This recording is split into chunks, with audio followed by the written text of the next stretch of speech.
तू मेरा शरण स्थान, तू मेरा गढ़ है, संकट में मेरा दोस्त, मेरा प्रभु।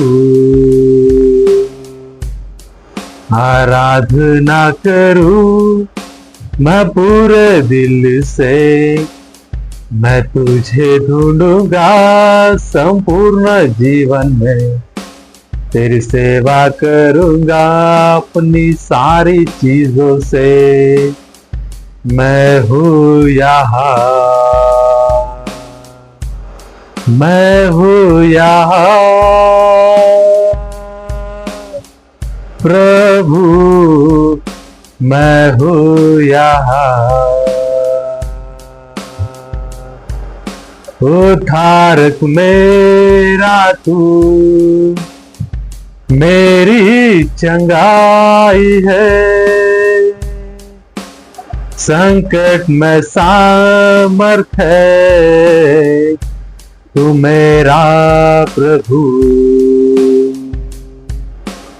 आराधना करूं मैं पूरे दिल से, मैं तुझे ढूंढूंगा संपूर्ण जीवन में, तेरी सेवा करूंगा अपनी सारी चीजों से।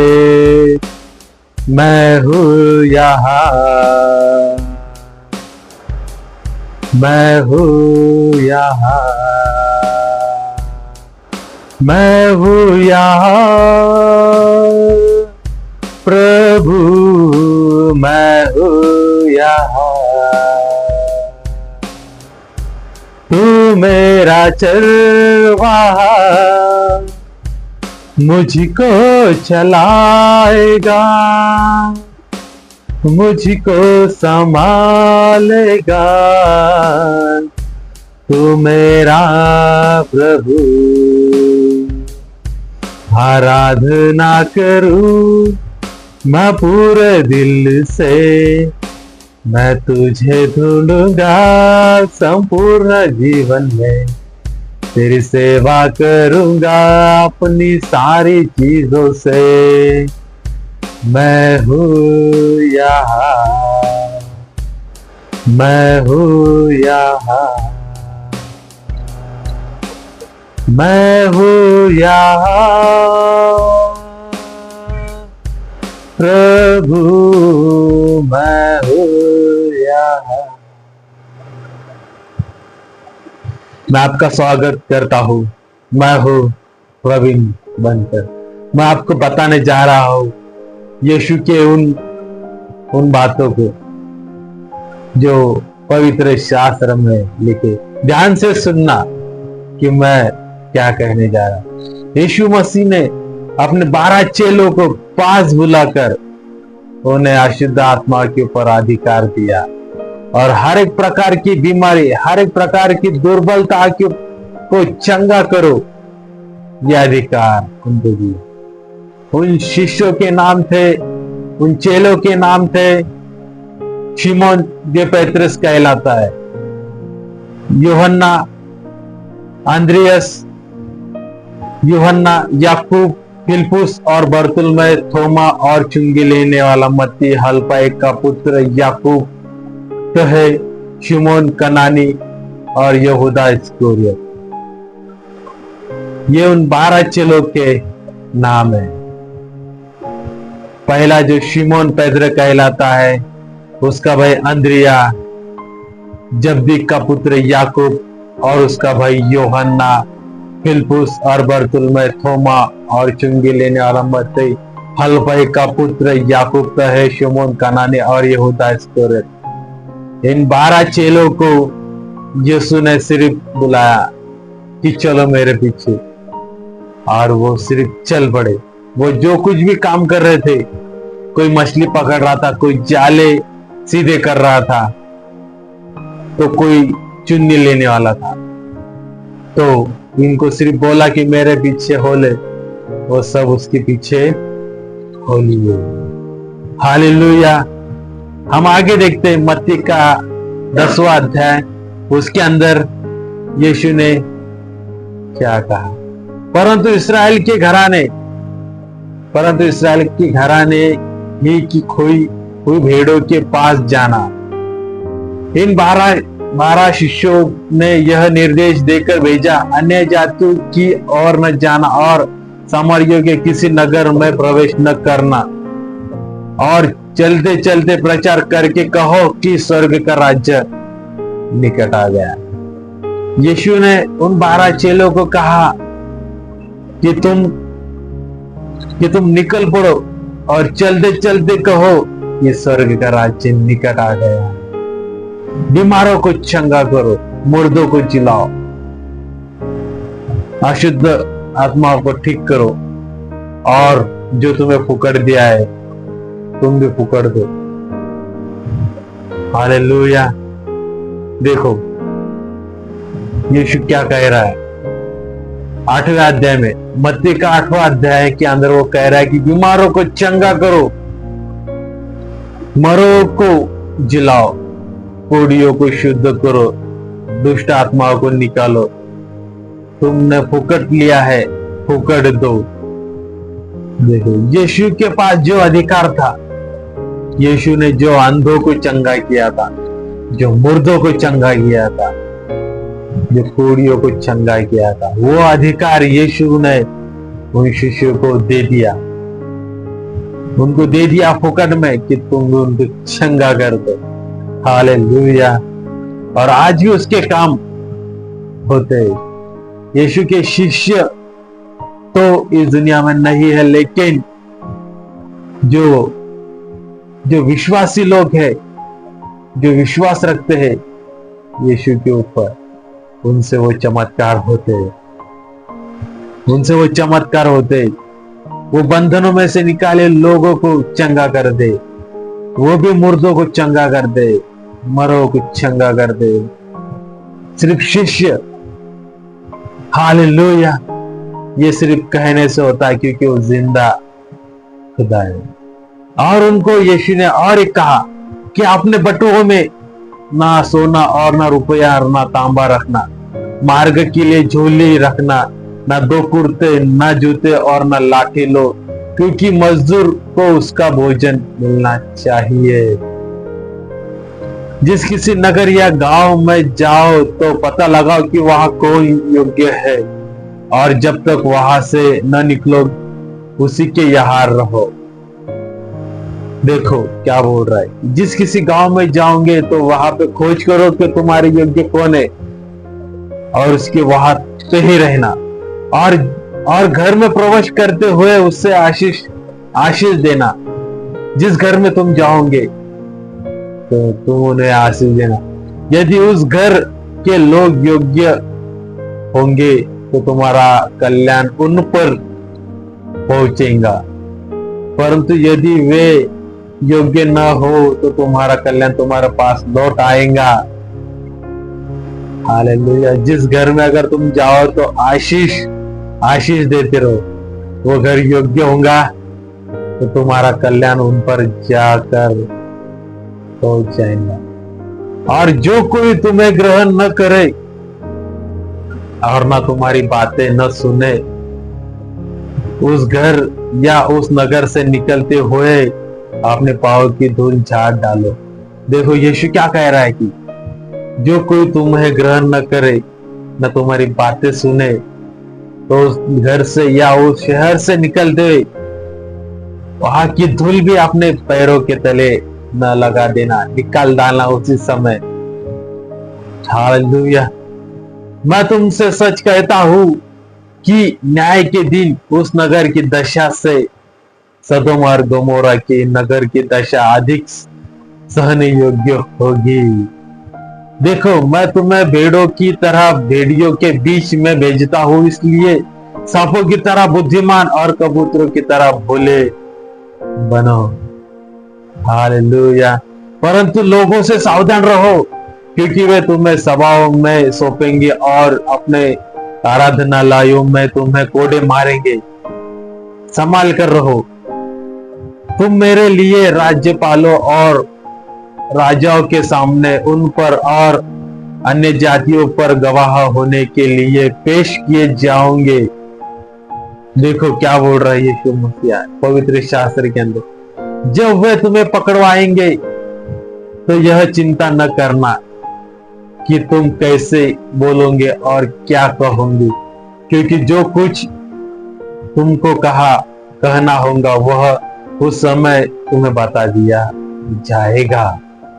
देखो तुम्हें अगर किसी सभा स्थान में अगर खड़े कर दिया तो तुम्हारा परमेश्वर स्वर्गीय पिता तुम्हें उस समय कह दिया जाएगा कि क्या कहना है। टेंशन मत लो, निवांत रहो और प्रभु का काम करते रहो, यीशु का नाम बताते रहो दुनिया भर में, क्योंकि वो मुर्दों से जिंदा हुआ है। क्योंकि बोलने वाले, मत्ती का 8वां अध्याय 20 वचन कहता है, क्योंकि बोलने वाले तुम नहीं हो परंतु तुम्हारा पिता का आत्मा तुम्हारे द्वारा बोलेगा। देखो वो क्या कहता है कि बोलने वाले तुम नहीं हो परंतु तुम्हारे में पिता का आत्मा है, वो तुम्हारे द्वारा बोलेगा। भाई अपने भाई को और पिता अपने पुत्रों को मारने के लिए सौंपेंगे और बच्चे माता पिता के विरोध में उठेंगे, उन्हें मरवा डालेंगे। मेरे नाम के कारण सब लोग तुमसे बैर करेंगे, पर जो अंत तक धीरज धरेगा उसी का उद्धार होगा। देखो मेरे नाम के लिए लोग तुम्हें बैर करेंगे, लोग तुम्हारा द्वेष करेंगे, पर जो अंत तक रहेगा, धीरज धरेगा, उसका उद्धार होगा। Hallelujah, hallelujah. जब वे तुम्हें एक नगर में सताए तो दूसरे को भाग जाना। मैं तुमसे सच कहता हूं कि तुम मनुष्य के पुत्र के आने से पहले इस्राएल के सब नगरों में से भी न गए होंगे। चेले अपने गुरु से बड़ा नहीं है और न दास अपने स्वामी से बड़ा। यीशु क्या कह रहा है हमसे? मत्ती का 8वां अध्याय, मत्ती का 10वां अध्याय 24 वचन हमसे कह रहा है कि चेला गुरु से बड़ा नहीं है और न दास अपने स्वामी से बड़ा है। चेले का गुरु के और दास का स्वामी के बराबर होना ही बहुत है। जब उन्होंने घर के स्वामी को शैतान कहा तो उसके घर वालों को क्यों न कहेगा? हालेलुया। इसलिए उनसे मत डरो, क्योंकि कुछ ढंका नहीं जो खोला न जाएगा, और न कुछ छिपा है जो जाना न जाएगा। जो मैं तुमसे अंधेरियों में कहता हूं तुम उसे उजाले में कहो, और जो कान सुनते हो उसे छतों पर से प्रचार करो। जो शरीर को मार सकते हैं पर आत्मा को मार नहीं सकते, उनसे मत डरना, पर उसी से डरो जो आत्मा और शरीर दोनों को नरक में नाश कर सकता है। हालेलुया। उनसे डरो जो तुम्हारे शरीर को नरक में डाल सकता है, तुम्हारे आत्मा को नरक में डाल सकता है। उनसे डरो, किसी से न डरना। तुम्हारा स्वर्गीय पिता तुम्हारे साथ में है। हालेलुया। क्योंकि एक पैसे में 2 गोरे नहीं बिकते, फिर भी तुम्हारा पिता की इच्छा के बिना उनमें से एक भी भूमि पर नहीं गिर सकता। तुम्हारे सिर के बाल भी सब गिने हुए हैं, अपने सिर के बाल भी गिने हुए हैं।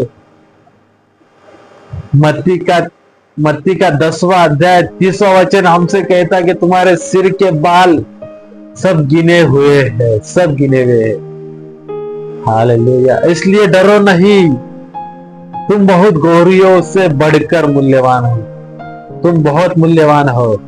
तुम्हारे सिर के बाल परमेश्वर ने गिन लिए, उसके हाथ के पर तुम्हारा नाम है। वो तुम्हें आवाज देगा, सतर्क रहो, वो तुम्हें आवाज देगा। जो कोई मनुष्य के सामने मुझे मान लेगा उसे मैं भी अपने स्वर्गीय पिता के सामने मान लूंगा। पर जो कोई मनुष्य के सामने मेरा इनकार करेगा, उसे मैं भी अपने स्वर्गीय पिता के सामने इनकार करूंगा। यह न समझो कि मैं पृथ्वी पर मिलाप कराने को आया हूं। मैं मिलाप कराने को नहीं, तलवार चलाने आया हूं। यीशु क्या कह रहा है? 34 अध्याय 34वां वचन, 10वां अध्याय 34वां वचन, यह न समझो कि मैं पृथ्वी पर मिलाप करने को आया हूं। मैं मिलाप करने को नहीं, पर तलवार चलाने आया हूं। हालेलुया। मैं तो आया हूं कि मनुष्य को उसके पिता से, और बेटी को उसके मां से, और बहू को उसके सास से अलग कर दूं। देखो वचन क्या कह रहा है हमसे, यीशु हमसे क्या कह रहा है कि मैं मनुष्य को उसके पिता से, और बेटी को उसके मां से, और बहू को उसके सास से अलग करने को आया हूं। मनुष्य के बैरी उसके घर ही के लोग होंगे। मनुष्य के बैरी, समझ रहे हो आप, उसके घर के ही लोग होंगे। हालेलुया। जो माता या पिता को मुझसे अधिक प्रिय जानता है वह मेरे योग्य नहीं, और जो बेटा या बेटी को मुझसे अधिक प्रिय जानता है वह मेरे योग्य नहीं। हालेलुया। देखो वचन क्या कह रहा है, और जो अपना क्रूस लेकर मेरे पीछे न चले वह मेरे योग्य नहीं। जो अपने प्राण बचाता है वह उसे खोएगा, और जो मेरे कारण अपना प्राण खोता है वह उसे पाएगा। हालेलुया। हालेलुया। जो तुम्हें ग्रहण करता है वह मुझे ग्रहण करता है, और जो मुझे ग्रहण करता है वह मेरे भेजने वाले को ग्रहण करता है। हालेलुया। जो भविष्यवक्ता जानकर ग्रहण करे वह भविष्यवक्ता का बदला पाएगा, और जो धर्मी जानकर धर्मी को ग्रहण करे वह धर्मी का बदला पाएगा। जो कोई इन छोटों से एक को चेला जानकर केवल एक कटोरा ठंडा पानी पिलाए, मैं तुमसे सच कहता हूं वह अपना पुरस्कार कभी नहीं खोएगा। देखो वचन हमसे क्या कहता है, उस खुदा का वचन हमसे क्या कहता है कि डरो मत, बिंदास रहो, खुदा का कलाम का प्रचार करते रहो, चलते चलते कहते रहो कि स्वर्ग का राज्य